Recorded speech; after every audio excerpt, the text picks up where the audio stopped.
Hi, and welcome to the Always Evolving podcast. I'm your host, Dr. Elizabeth Fedrick.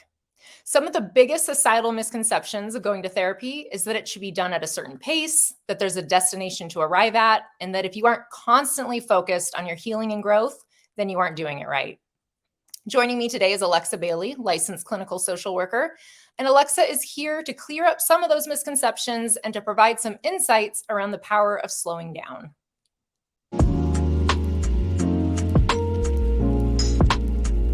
It's okay that we don't have it all figured out. We're all just taking it a day at a time. This is Always Evolving with Dr. Liz.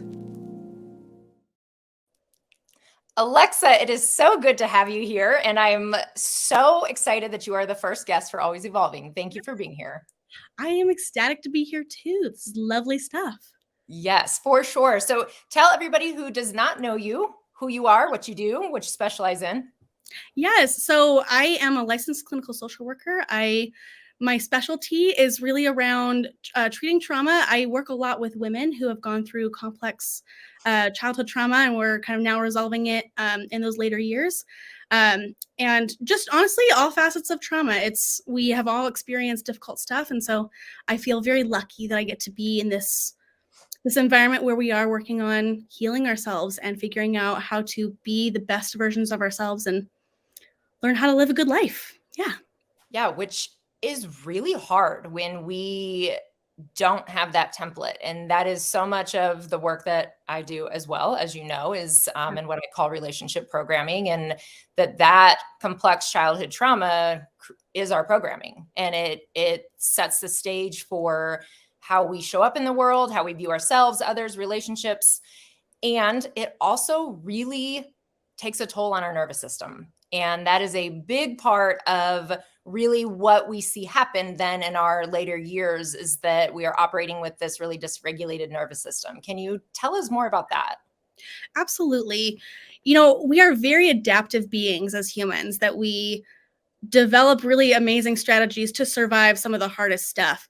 And something that I tell a lot of my people I work with is, as we look back on the past, sometimes we look back with a lot of harsh judgment to think about some of the dysregulated things that we do or dysfunctional ways that we have behaved.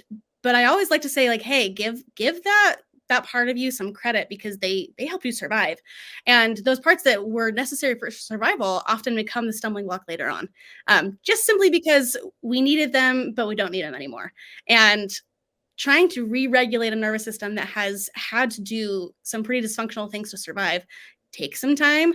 And I think we have that sense of urgency to rewire and reconnect, when the reality is we've probably spent decades building these synaptic connections that they don't just disappear overnight. And honestly, sometimes they never really do, but we're just trying to make them a little bit weaker and grow some stronger, healthier connections. And it takes time. It really does take time. Yeah. And I love that you're normalizing that it's not going to be all the way fixed. It's not going to go all the way away. And there are elements of it that we are likely always going to deal with. Again, thinking about it in terms of your programming, like that is such a part of how you are shaped in your makeup. And so these behaviors that we developed that were adaptive become maladaptive and become really, as you're saying, such a barrier to whether the goals we want to achieve or how we want to show up in our relationships, how we want to think or feel about ourselves. Can you help us to understand like what those barriers look like? So when we talk about, even if you can give an example of some of those adaptive traits and then how they become maladaptive. Yeah. And what does that look like when they become a barrier for us? Absolutely. So I work a lot with internal family systems therapy approaches. And one of the things we understand is that at the core of all of us is our true self, like the essence of self. But it gets buried underneath those adaptive, protective parts of us that had to emerge in order to make sure we were okay. And so that often looks like people pleasing, avoidance, some of these things that when we look at them seem like terrible now as we look back, right? Like, do we want to be a people pleaser? No, but that served a function, right? And so as we try to peel back the layers to like, who am I? What is my purpose at the center? Understanding why we needed those is a very important piece, right? That they developed over time. And so we also developed new stuff over time as well. And honestly, the beautiful thing about re-regulating and building new skills is that we are not totally starting from scratch. Like at the essence of people pleasing is that idea of we're trying to find protection through connection, right? It's not necessarily the right kind of connection, but it's attempting. And so we're trying to just shift that into a new perspective of, okay, instead of people pleasing for other people, how do I then turn that around for myself, right? How am I showing up for me and understanding what are my needs now? And so we're just reworking essentially those things that we did have to develop over time. And the beautiful part about this is that because we're not starting from scratch, we get to build something even more beautiful than we had before. And this is where the part of going slow comes in, right? Is that when we are thinking about the brain and all the chemistry and the structural pieces that come into that, we are essentially trying to create new neurotransmitters, create new connections. And that part takes a lot of practice, and it's not ever going to be 100% perfect, right? And the perfectionism that often is one of those maladaptive traits that was necessary can sometimes get in that way, but we're just trying to break down some of those things to recognize it takes some time to get to where we want to go. Yeah, and that is exactly I talk to my clients about all the time. Like there is no being good at therapy. There is no winning therapy. There's no like, that is not the purpose. The purpose is that we can actually learn to be okay with not winning, with not overachieving, without, being perfect all the time. And I think that that's a big part of when we are rewiring some of these adaptive traits, that we're learning the acceptance of, okay, I'm no longer going to be a doormat because that's not helping me. And I need to be able to learn how to really sit in the distress of that and build tolerance around that, which again goes back to the nervous system, but also goes back to the slower pace of it takes time to learn. If this person rejects me, that is not the end of the world. That does not mean, my demise because of that. But as a child, it felt that way. And so that's where it comes from. Oh, it's so valid. And I love the way that you said that when we are trying to find our new path, that in order to go fast, we have to go slow. There is inherently going to be a grief that comes with recognizing what we lost out on.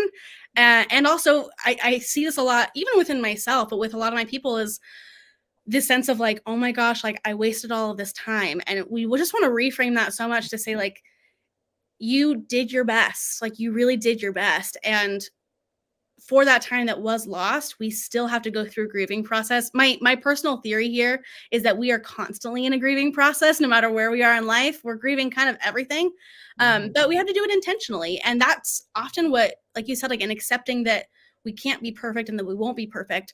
Part of that is even grieving the loss of the expectation that we would be. And that's sometimes what can slow us down, is that you got to grieve, and grief, it does take a long time. And so just allowing that space that you get to have your feelings about the feelings. Completely. What would be a couple takeaways that you would give to people about, who are in their healing journey or considering a healing journey, to just kind of put some maybe appropriate expectations, or what would a couple ideas be for slowing down? Absolutely. Truly a big part of healing, right, is learning to sit with our emotions. Many of us get really good at not feeling or sitting with our feelings. And a really great place to start is, of course, understanding what your body does when you are feeling feelings, is understanding what are the somatic or the physical experiences that come up, and just acknowledging them. We don't have to necessarily swim right into the deep end and be like, I'm going to sit here forever, but rather like dip your toe in and say, oh, you know what? I am feeling really stressed. My chest is getting hot and heavy. Acknowledge it, and then it's okay to step away, distract a little bit, re-regulate, to start there. So recognizing what are your signs and your symptoms. And then an analogy I like to use with this is, it's a little bit like the ocean, that we can stand in the ocean and be pummeled by the waves and just let them hit us in our face and like get tumbled around. Or we can grab a boogie board or a surfboard and start to ride them.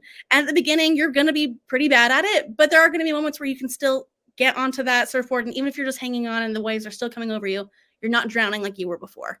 And so just the little tiny pieces of label it, notice it, even talk about it with someone that you trust. Those are huge pieces of starting to kind of normalize that pace.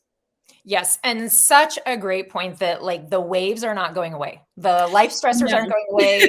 The reactions we have to pain aren't going away, but we can learn how to manage them differently. And that is a tremendous win. Alexa, where can people find you? What is your socials? Where can you be found? Yes. So I like to have some fun over on Instagram. And so Alexa Bailey Counseling is where you can find me. And yeah, I like to be very creative on there. So join us over there. Yes. Yes, and you have great content on there. And I mean, so just warm and nurturing in your approach. So if you aren't following her, go check Alexa out on Instagram. Alexa, thank you for being here. Thank you for helping us learn about the power of slowing down. I appreciate it. Absolutely. Thank you. And thank you for joining me on the Always Evolving podcast. Make sure to sign up for my newsletter, subscribe to my YouTube channel, and find me on Instagram at Dr. Elizabeth Fedrick.